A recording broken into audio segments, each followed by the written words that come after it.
Te disseram que não, mas esses 3 suplementos podem te ajudar a emagrecer. O primeiro deles é a creatina, que muita gente morre de medo de tomar e de ganhar peso. A creatina, o nosso corpo é capaz de produzir lá no fígado e também no pâncreas e nos rins. E a gente vai encontrar a maior parte de creatina no nosso corpo, 95%, no músculo esquelético, mas ela também está presente em outros tecidos, como no coração, no cérebro, nos pulmões, testículos e rins. E o nosso corpo produz a creatina através de aminoácidos como a arginina, a metionina e a glicina. A glicina, por exemplo, uma ótima fonte dela é no colágeno. Só que a gente também pode conseguir através da alimentação com um consumo maior de carne vermelha e peixe. Mas, Viviane, se a gente pode produzir e se a gente pode encontrar em alguns alimentos, por que a gente deveria suplementar creatina? A suplementação de creatina tem se mostrado muito positiva porque, somando a nossa taxa de produção de creatina a creatina que a gente consegue através dos alimentos, se iguala à quantidade de creatina que a gente excreta, que a gente acaba degradando de forma espontânea no organismo, de uma forma não enzimática, a gente acaba degradando a creatina em creatinina e excretando através da urina. Então, o que a gente come somado ao que a gente produz acaba sendo eliminado muito rápido e suplementar a creatina acaba aumentando esses estoques de creatina fosfato, principalmente dentro do nosso músculo. A gente fala tanto da creatina porque no músculo esquelético ela está relacionada à contração muscular. Ela vai servir de substrato para o grupo fosfato, onde lá no músculo vai formar a fosfocreatina, que vai ser utilizada para gerar energia, gerar ATP rápido. Então, se você suplementa a creatina, você faz uma ressíntese de ATP mais rápida, sendo muito eficiente para exercícios de curta duração, onde você precisa principalmente de uma alta potência ou velocidade. E ela já é estudada há longos anos, há muito tempo. E hoje ela não é só estudada mais para o músculo, apesar de ser onde ela tem a maior concentração, mas também para outros tecidos do nosso corpo e até para fins terapêuticos, como, por exemplo, neurológico. Para você entender há quanto tempo a gente já anda estudando a creatina, lá em 1992, um trabalho muito clássico de Harris já mostrou que a suplementação de 20 gramas de creatina por dia aumentava 20% da quantidade de creatina intramuscular. Ok, mas vocês querem saber do emagrecimento, da perda de peso. Falando de emagrecimento, alguns estudos mais recentes estão mostrando a melhora da sensibilidade insulínica suplementando creatina. Apesar disso ainda está sendo muito discutido, porque nos trabalhos feitos com animais, a creatina, na verdade, gerou uma hiperinsulinemia, um aumento da glicemia. Trabalhos feitos com humanos teve um efeito contrário. Teve uma melhora da sensibilidade insulínica sem gerar hiperinsulinemia. De qualquer forma, essa discussão está levando ao ponto de que a suplementação de creatina aumentaria a expressão gênica de GLUT4, que é um receptor de transportador de glicose na membrana das células.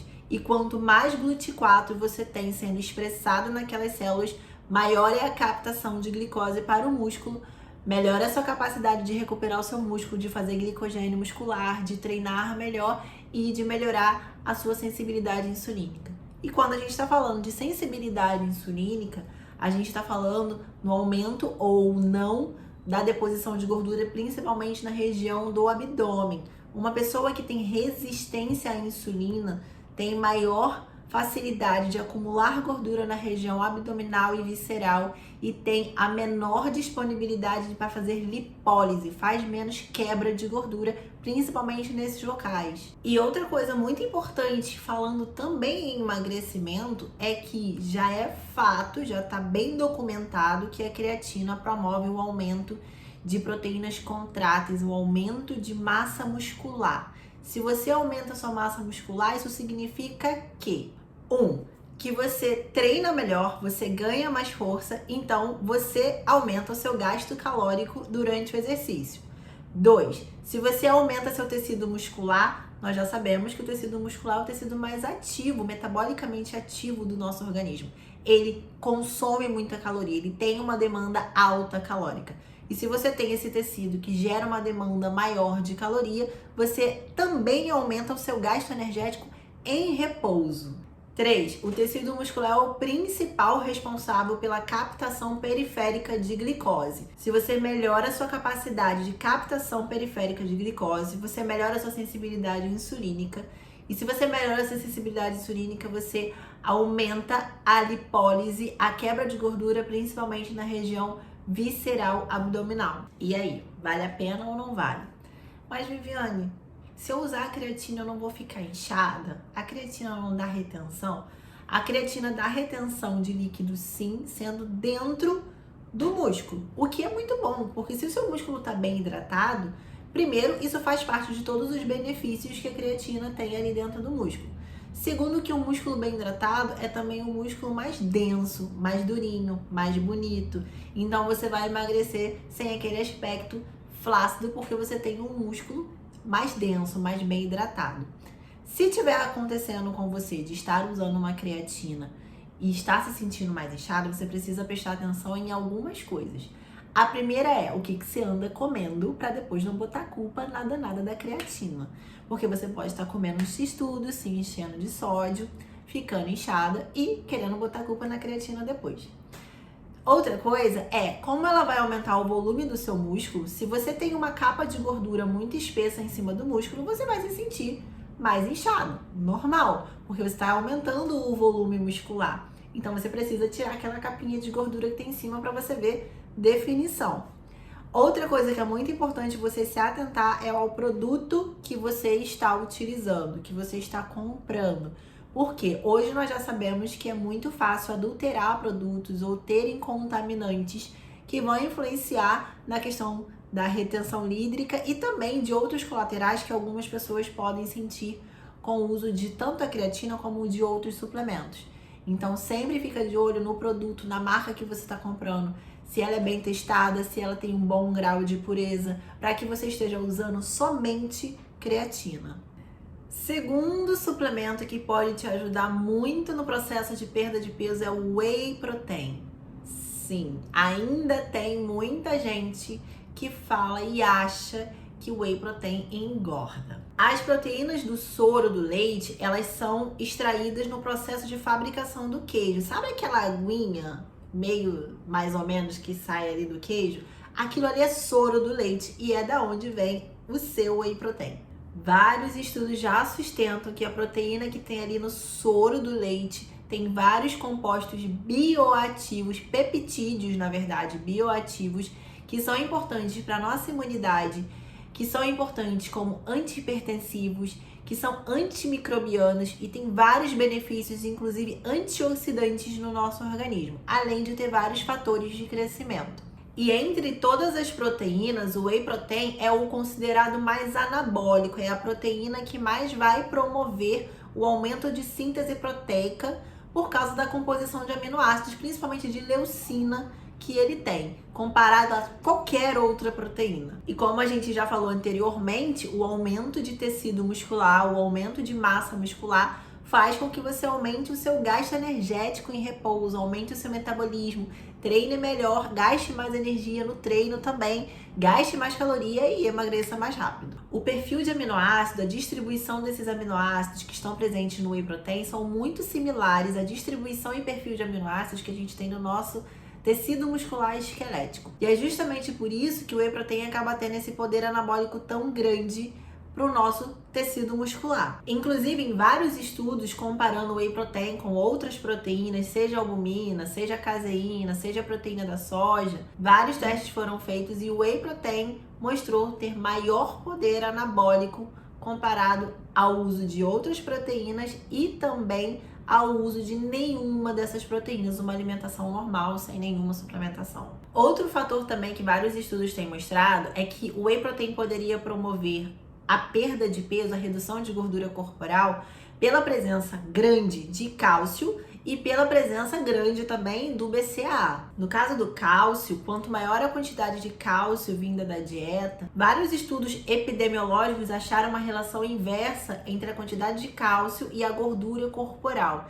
E isso poderia ser porque a quantidade de cálcio ingerida vai influenciar reduzindo hormônios calcitrópicos como o 1,25-hidroxicolecalciferol. O problema é que esses hormônios calcitrópicos, se estiverem em alta concentração, estimulam a transferência desse cálcio para dentro dos adipócitos e lá dentro dos adipócitos acabam estimulando a lipogênese, a deposição de gordura, guardar a gordura ali e ao mesmo tempo diminuir a lipólise.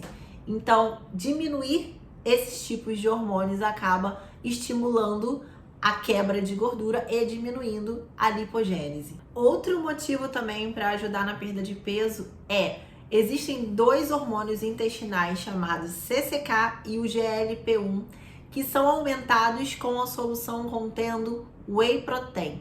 A questão é que esses dois hormônios intestinais promovem saciedade. Então, se por exemplo você usar uma estratégia de usar uma dose de whey protein naquele horário do dia em que você costuma ter uma vontade, uma fome um pouco maior, ou utilizar 1 hora antes ou alguns minutos antes de uma grande refeição onde você comeria em um volume um pouco maior, você vai estimular esses hormônios sacietógenos e vai ter uma diminuição da sua fome, o que consequentemente vai te ajudar a ter uma ingestão calórica muito menor e baixar o seu peso. Mas atenção, para que o whey protein realmente possa te ajudar na perda de peso, presta também muita atenção na marca que você está escolhendo.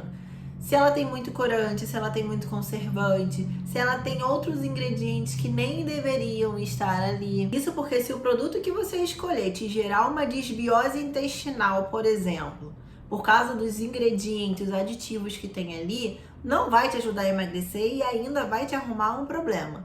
E isso é muito comum de acontecer. Algumas marcas, por exemplo, vem um whey escrito bem grande na frente, mas se você não tiver o hábito de dar uma olhadinha no rótulo, ver quais são os ingredientes que tem, se é realmente 100% whey, se tem alguma outra coisa, existem algumas marcas que podem misturar outros ingredientes que vão baratear o produto, como botar proteína de trigo, colocar maltodextrina ou colocar qualquer outra coisa que deixe o whey com um preço mais atrativo, mas que não seja 100% o que você está procurando, que é a proteína do soro do leite. E o terceiro suplemento é polêmico, muito polêmico, que é o TCM, é um tipo de gordura. E nesse suplemento você precisa ter atenção à estratégia nutricional que você está fazendo naquele momento. TCM são os triglicerídeos de cadeia média ou ácidos graxos de cadeia média que estão presentes principalmente no óleo de coco, é a fonte mais conhecida. O óleo de coco ele vai ter outras gorduras ali também, só que ele é rico principalmente nesse tipo de gordura. A questão dos ácidos graxos de cadeia média é que eles não precisam de quilomicrons para serem transportados até os tecidos onde eles vão ser utilizados e eles também não precisam de carnitina. Isso quer dizer, resumindo, que quando você ingere um óleo de coco ou um TCM isolado ou C8, ácido caprílico, é um tipo de gordura que ela é muito rapidamente absorvida. Ela chega na sua corrente sanguínea tão rápido quanto a glicose e ela é utilizada como fonte de energia e não estocada. Então, a ideia de utilizar ou o óleo de coco, ou o TCM, ou mais nobre ainda, o C8, o ácido caprílico, não é usar como se fosse um suplemento emagrecedor, não. É utilizar como uma estratégia de otimizar, a induzir o seu organismo a utilizar gordura como fonte de energia na falta da glicose. Fazer com que o seu corpo aumente a produção de corpos cetônicos e aumente a produção de transportadores desses corpos cetônicos, que é uma adaptação que acontece no seu organismo quando não existe glicose disponível. Nós chamamos essa adaptação de cetoadaptação, que é basicamente o seu corpo adquirir uma flexibilidade metabólica, onde na falta de carboidrato, na falta de glicose, ele se torna cada vez mais eficiente em pegar gordura, tanto da sua alimentação quanto dos estoques corporais, transformar em corpos cetônicos para ser utilizado como fonte de energia. Então, o TCM serve quando você vai fazer alguma atividade em jejum, quando você está fazendo jejum, quando você está em uma dieta com restrição de carboidrato ou uma dieta cetogênica, quando há uma estratégia onde ele se encaixa. Não é para tomar cápsula de óleo de coco e comer bolo de pote. Além de não fazer sentido nenhum, é um tiro no pé. Mas se você estiver fazendo uma estratégia alimentar, nutricional certinha e utilizar esse tipo de gordura para induzir o seu corpo, fazer um estímulo nutricional para o seu corpo, ele funciona e funciona muito bem. De preferência, esteja acompanhada. A gente não pode esquecer que no caso do óleo de coco, ele tem triglicerídeo de cadeia média, mas também tem outros tipos de gordura na sua composição. É a forma mais barata entre todas as outras que eu citei, mas não deixa de ser uma fonte de gordura. Então, a forma como será utilizada, a quantidade, importa e importa muito. Então, procura saber, seja acompanhada para saber direitinho se você não está errando na forma do uso do óleo de coco. De qualquer jeito, o óleo de coco já foi testado várias vezes para emagrecimento, em vários estudos, e também para circunferência abdominal, circunferência da cintura. E sim, a suplementação com o óleo de coco foi associada à diminuição da circunferência da cintura em mulheres com obesidade abdominal com idade entre 20 e 40 anos. Como eles fizeram esses estudos? Foram divididos 2 grupos dessas mulheres, onde um lado ganhou 30 ml de óleo de coco, o outro lado recebeu 30 ml do óleo de soja, que é normalmente o óleo mais utilizado na cozinha. Elas tinham que dividir a utilização desses óleos em 3 refeições e elas também fizeram, os 2 grupos, uma dieta hipocalórica, então uma dieta para emagrecimento, e atividade física diária, que no caso delas foi 50 minutos de caminhada. E o resultado foi que a perda de peso foi muito parecida nos 2 grupos, porém, o grupo que utilizou óleo de coco na alimentação teve uma redução significativa na circunferência da cintura. Isso provavelmente se deve porque o ácido graxo de cadeia média não é facilmente incorporado como triglicerídeo no tecido adiposo. Ele é prontamente utilizado, ao contrário da gordura do óleo de soja, que se estava um pouquinho a mais ali, ou se o corpo teve que estocar, ele estocou, porque é facilmente estocada no tecido adiposo. Então, tem que fazer atividade física, tem que ter um gasto calórico legal, tem que ter uma dieta certinha e, se for necessário, utilizar o triglicerídeo de cadeia média numa estratégia para poder otimizar a queima de gordura.